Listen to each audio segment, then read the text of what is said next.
KMES English Medium Junior College welcome its students for the online lecture of philosophy. For Chapter 4, How Do We Know? For the topic, Introduction to How Do We Know and Indian Epistemology.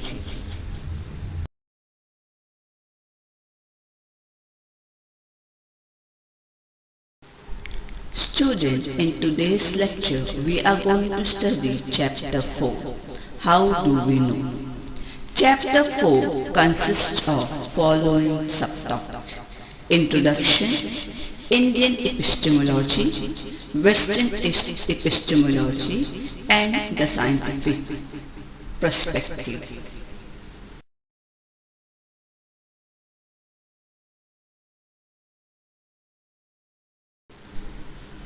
Introduction. Human beings have been wandering to attain knowledge since the ancient time. Though they have acquired a great amount of knowledge in the last thousands of years, their thirst of knowledge does not seem to be satisfied. Actually, all living beings have the capacity to gain some kind of knowledge or other. It is essential for their living. But the knowledge that different species acquire does not grow with time, nor does it appear to be changing in a qualitative manner. However, the depth extension of human knowledge keeps on growing in the course of time. The process of adding to the already acquainted knowledge happens continuously. We have been observing that it is the awareness of awareness that distinguishes humans from all other living beings. Due to this two-layered awareness, man does not merely have knowledge like other living beings, but also is aware of having knowledge.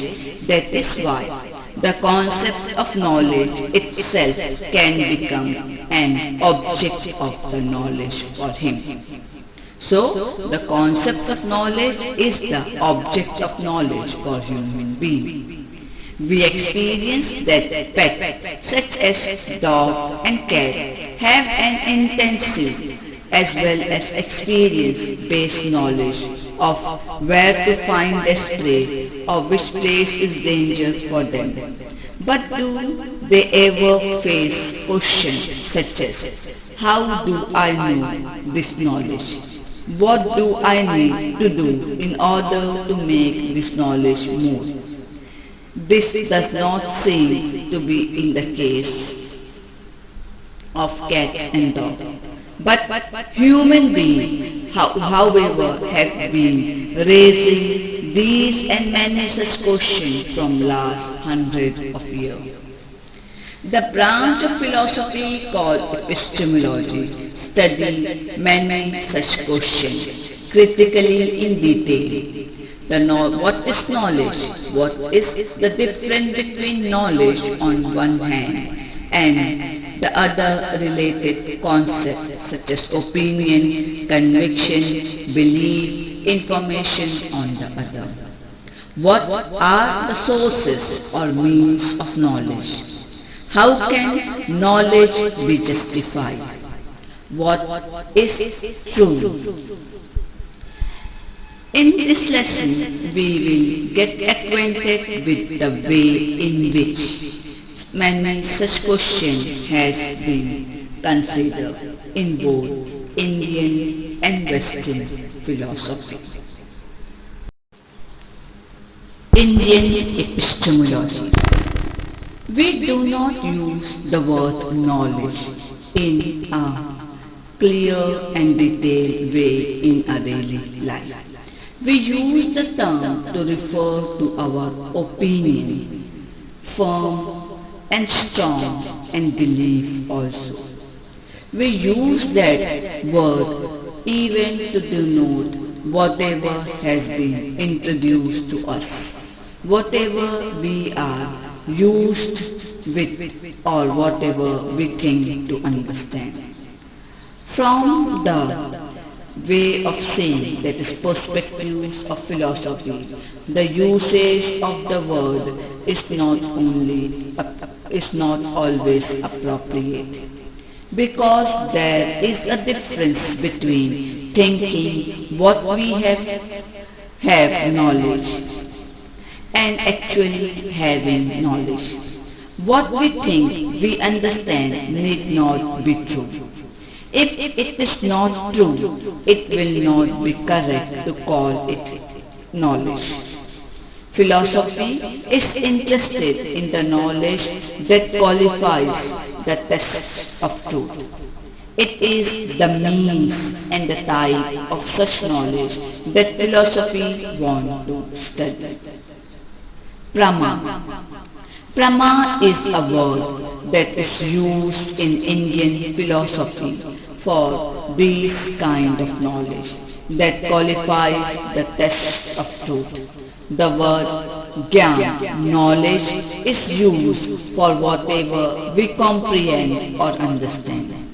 We come to know the world by way of using many means such as sense perception, reason, memory, testimony, etc. But the world always is not exactly the way we feel, see or understand it. We have learned that what we seem to be the case may not actually be the case. That is, appearances are deceptive. But in the Indian tradition, even if it has not been explained whether whatever has been understood is true or false, it is still called as Gyan, knowledge. If it is true, is established at assurity, it is called Brahma. To have Brahma is to know the object as it is without any error. The person who attains Brahma is called Brahmatma. The mean through which the knowledge is gained is called Pramana. Pramya is the object that is known. So we have come across the concept Brahma. It is the true knowledge.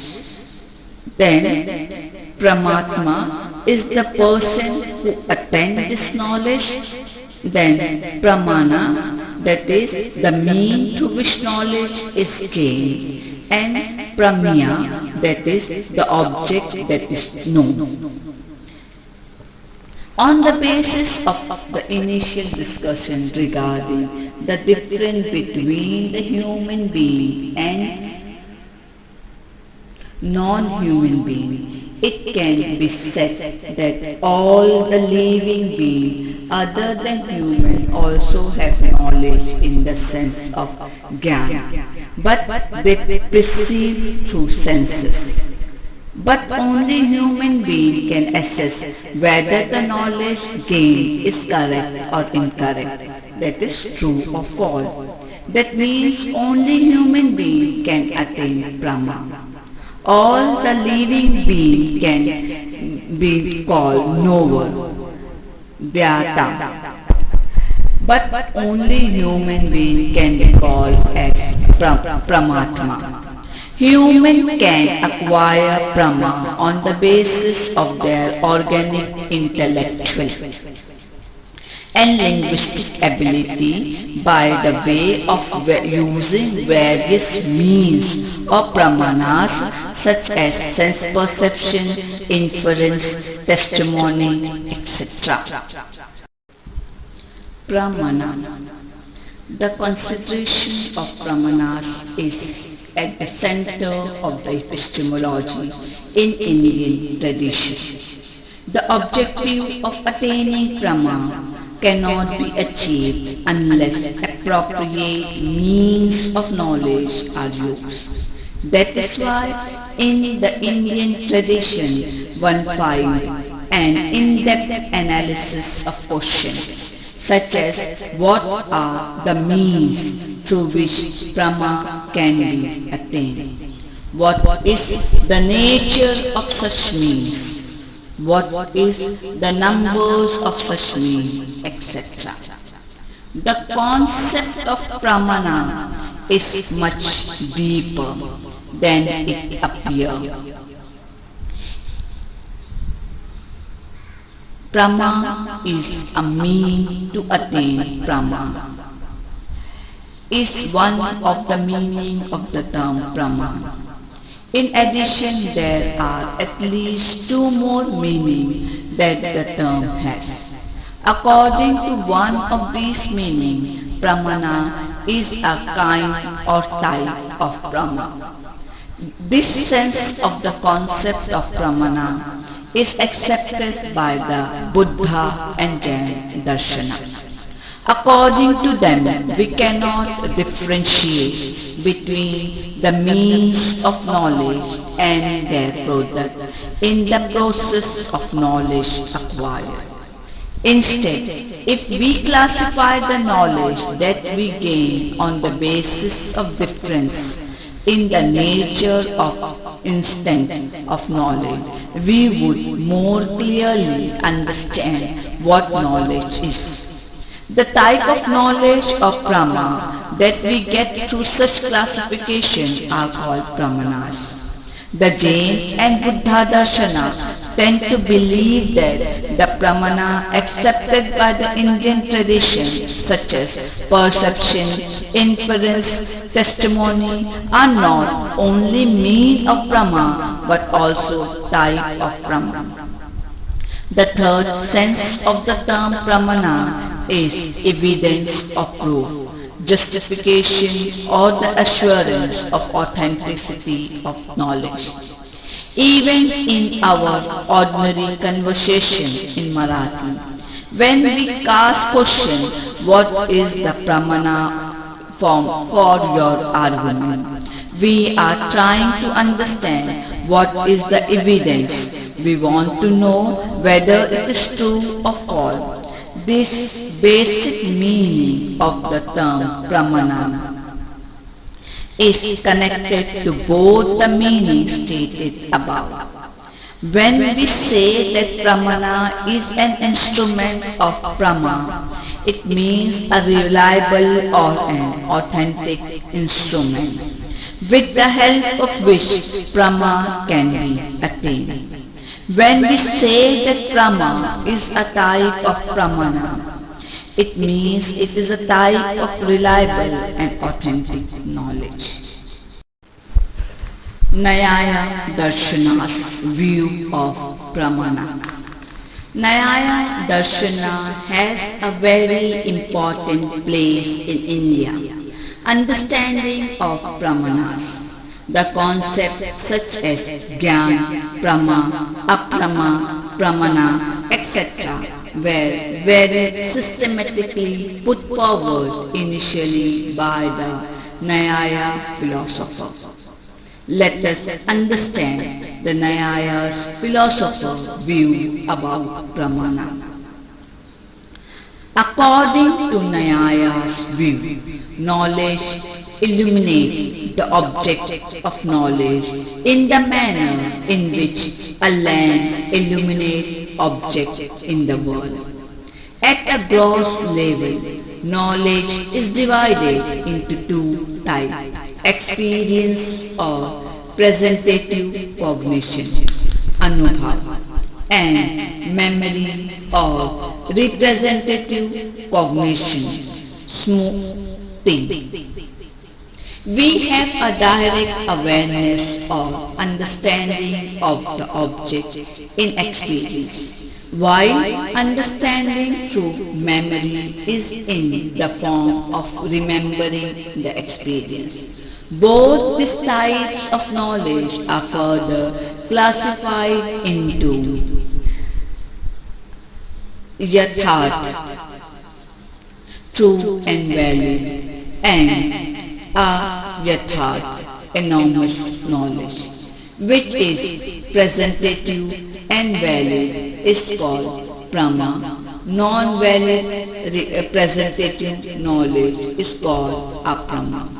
Nyaya Darshana found that Prama is gained through four means, namely perception, pratyaksha, inference, anumana, comparison, upmana, and testimony. Let us learn about these four pramanas now in detail.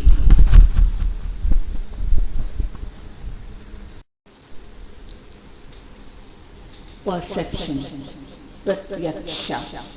Pratyaksha or perception refer to the sensation that we receive through our sense organs.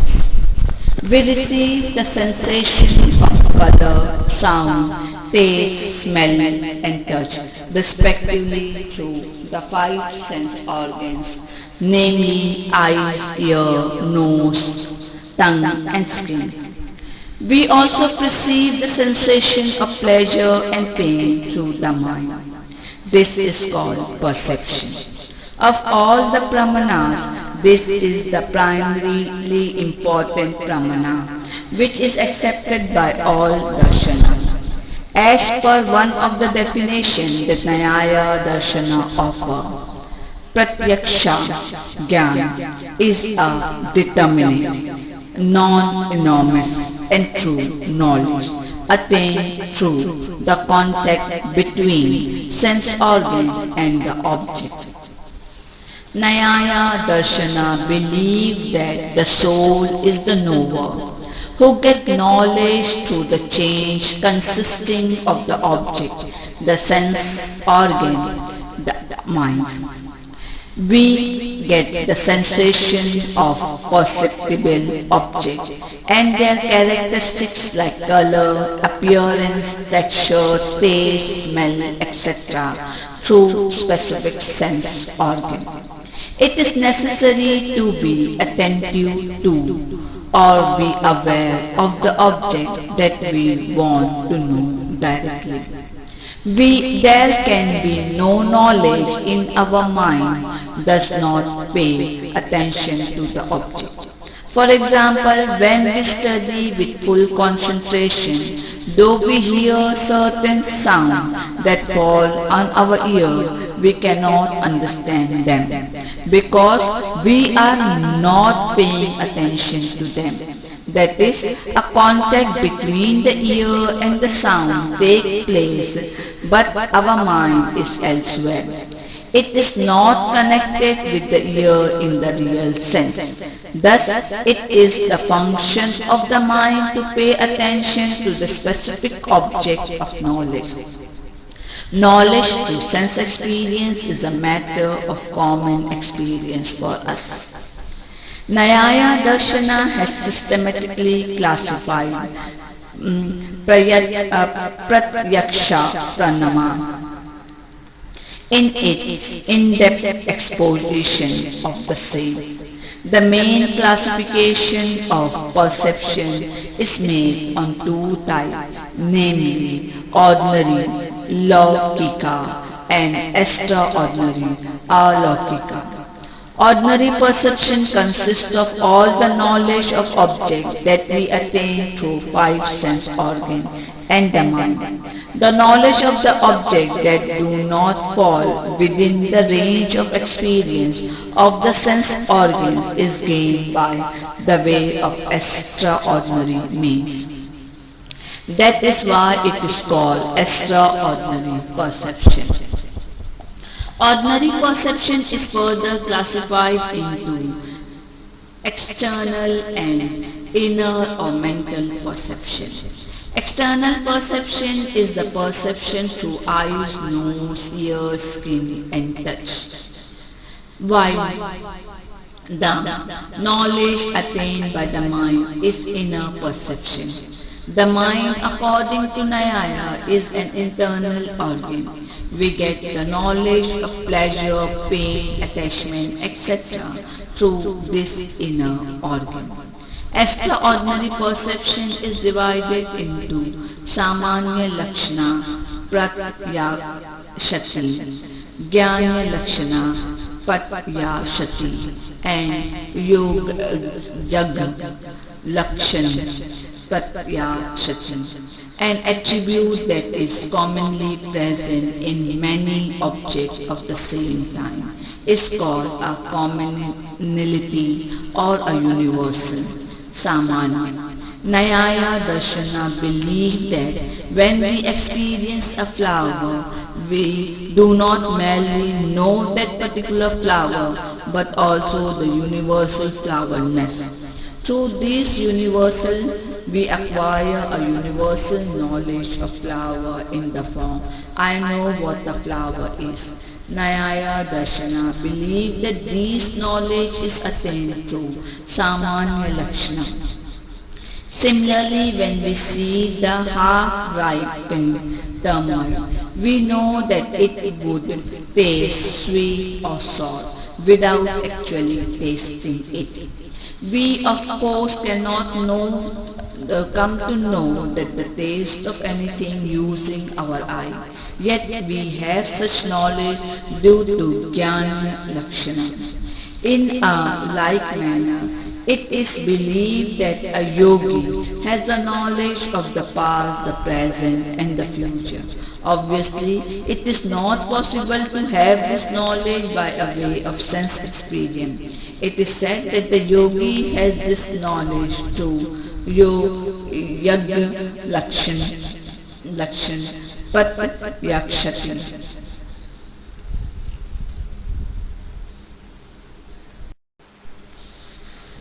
Inference, Anumana. Though it is true that a large part of knowledge consists of knowledge gained through sense perception, it is equally true that all our knowledge is not acquired through it. That is why there is a need of other means of knowledge too. One of the important means among these is logical reasoning. By using logical reasoning in our day-to-day life as well as in science, we attain knowledge of the thing that cannot be experienced by the sense organ. In a closed auditorium, when a door is opened a little, we smell the fragrance of the soil and tell the person sitting next to us that it has started raining without actually seeing the rain. When we observe that the particles of iron are being attracted by an object, we conclude that there is a magnetic power in that object. Inference or anumana is the logical judgment about that which cannot be directly experienced on the basis of that which can be directly experienced. The term anumana literally means knowledge that follows some other knowledge. What we experience is a mark or indication of what we do not experience. The pug mark that we find on the trail in the forest indicate which animal have earlier walked on those paths. The famous example of inference that Nyaya Darshana offers is as follows. When we see smoke on the hill, we infer that there is a fire somewhere on the hill, because smoke is an indication of fire. In short, we can say that inference is the knowledge of the unknown on the basis of known. There are three constituents of the process of inference, namely Paksha, Hetu,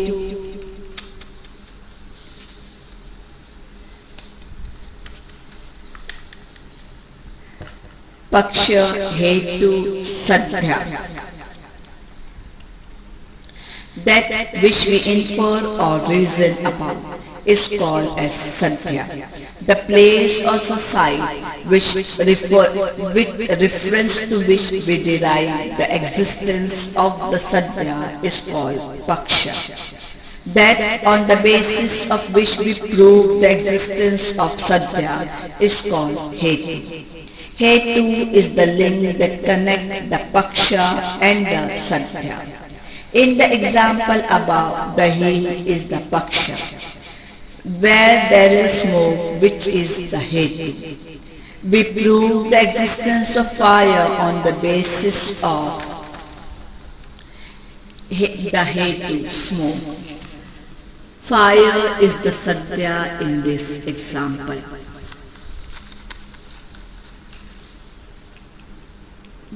Paksha dharmata. Paksha dharmata is the existence of the hetu in paksha. The relation of being associated with one another that exists between the hetu and the sadhya is called Vyapti.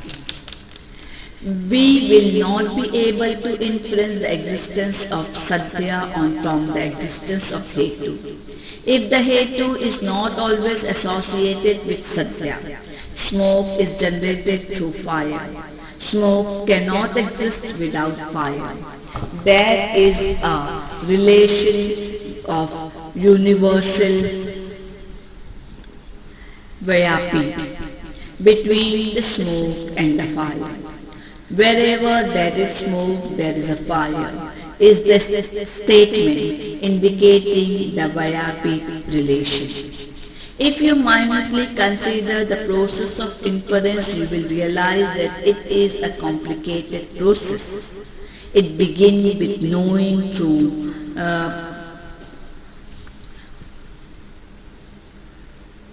Payaksha, that is the hetu on the paksha.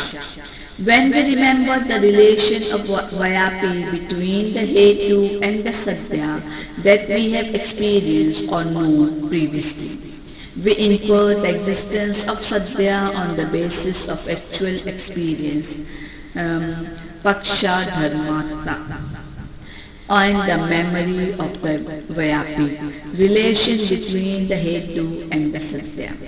Nyaya Darshana has a very extensive as well as in-depth understanding of the inference. On one point of that need, we need not note amongst its reflection on the inference is that it views infer both as the source of knowledge as a way of argumentation. When a person himself or herself comes to attain Brahma with the help of inference is called inference of the self. Savartha Numa.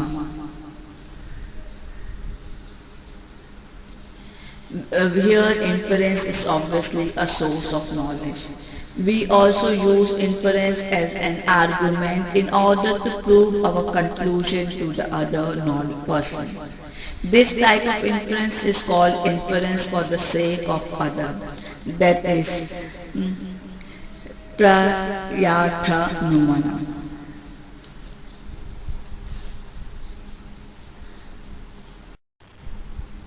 Upamana, comparison.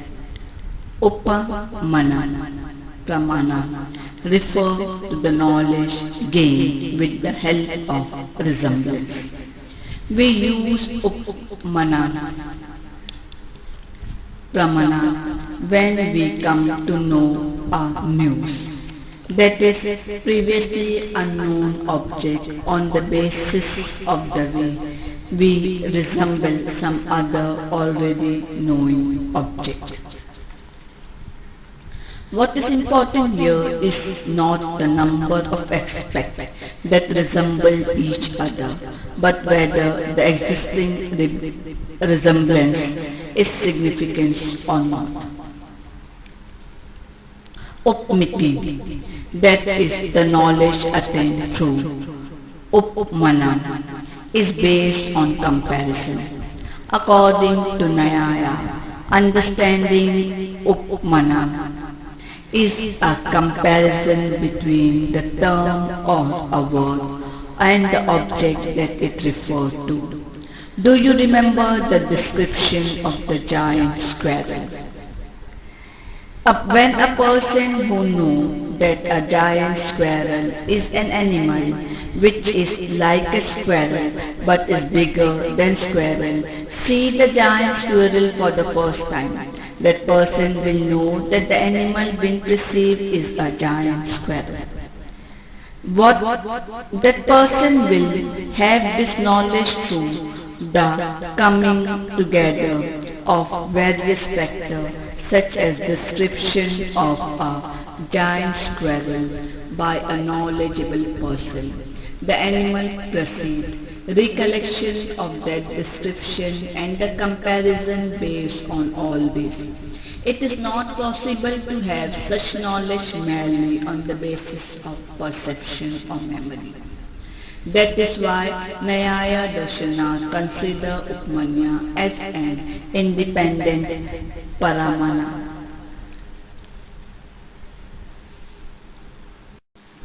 Shabd, testimony. We constantly use words while speaking and writing. But have you ever thought that what exactly is a word? We all know that the word is made from letters. But is the word merely a group of letters? Is the word the sound that the ear hears when it is pronounced or marked figures that are seen on paper while reading? Of course not. If somebody starts speaking to us in a language not known to us, do we hear the word, but we say that we have not understood a word. You must have seen a portal script of the Chinese language, but you can read it? Really not. This is so because a word is not just a sound or a marked word, that important element of language, which is meaningful. Mere sound or a mark is not a word. Word has meaning. A sentence is generated when many meaningful words come together in a specific manner. A great part of our knowledge consists of knowledge acquired by way of the words that are heard and read.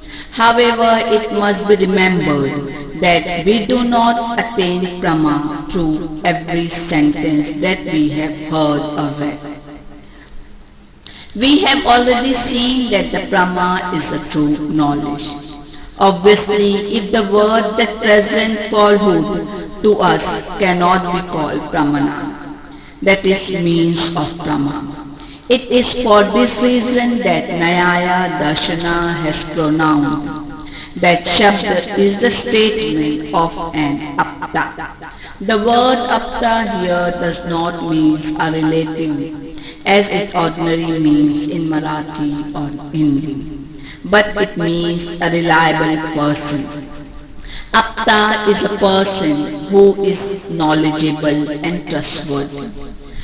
Such person is neither ignorant nor a liar. That is why this person is reliable. One can attain Brahma on the basis of the word of such person.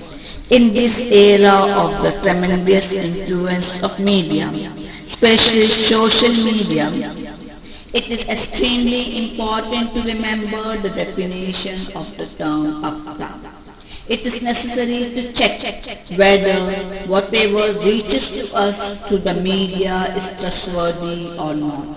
And it is equally necessary to think whether we ourselves are reliable and knowledgeable as users of media. We would learn to use the media responsibly if we keep this point in the mind. Nyaya have also offered some classification of Shabda. The words that give us knowledge of the perceptual object are called Dustata. The words that give us knowledge of that which cannot be seen are called adustata. According to another classification, words are classified into two kinds, namely Vedika and Laukika. According to Nyaya Darshana, the words in the Vedika literature are apurusakya. They are not written by any human being. They are true and infallible. Alaukika words are the words of human beings, and they can be either true or false. That is why all the words cannot be treated as pramanas. Only the words in the Vedas and the Laukika words of Apta are called as pramana.